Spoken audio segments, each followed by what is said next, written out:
Tell me about all the research you did. I know how important it was for you to be authentic for these novels. It took me 6 years to research and learn and grow as a writer. So I went to the Pennsylvania Lumber Museum to learn about the lumber camps, their clothing, their tools, their culture, their dangerous and very primitive lives. Then I went to the Juniata Historical Society so I could really bury myself in local history here. The little towns, the churches, the Grange where people met to talk about their fields and their farms.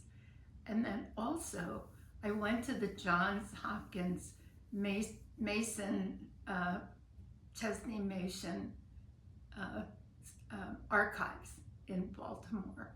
And I worked with an archivist there who gave me diaries and books and photos and real experiences of what nursing was like from 1898 to 1901 in a big rural hospital.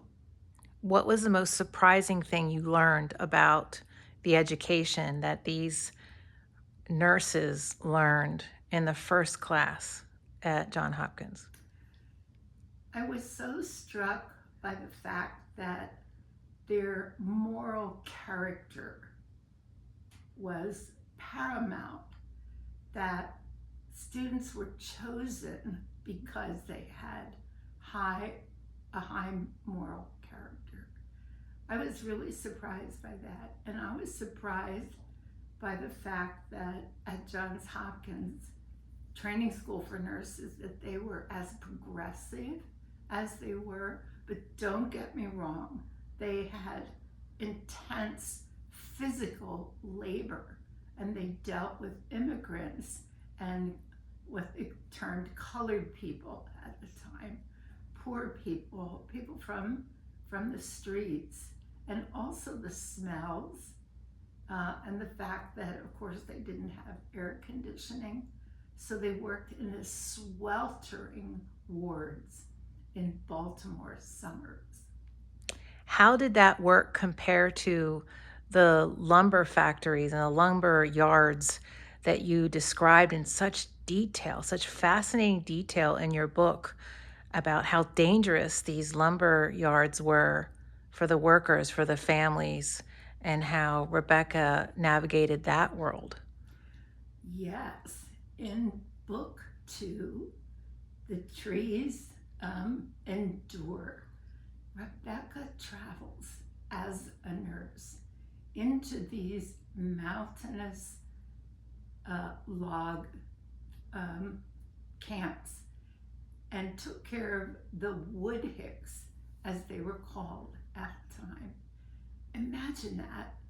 She traveled by horseback, all kinds of weather, by herself, 20 years old, into these rough and tumble lumber camps where the accidents were severed limbs, crushed skulls, typhoid, tetanus, the flu, pneumonia, no antibiotics.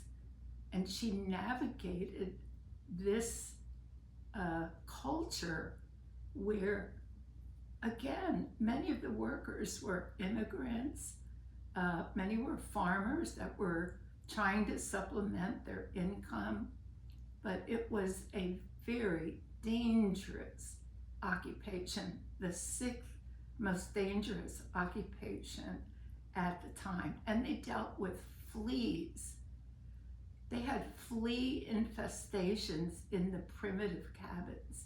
And so they had flea bites that got infected and it disturbed their sleep. So the things that those men had to endure was just almost unbelievable.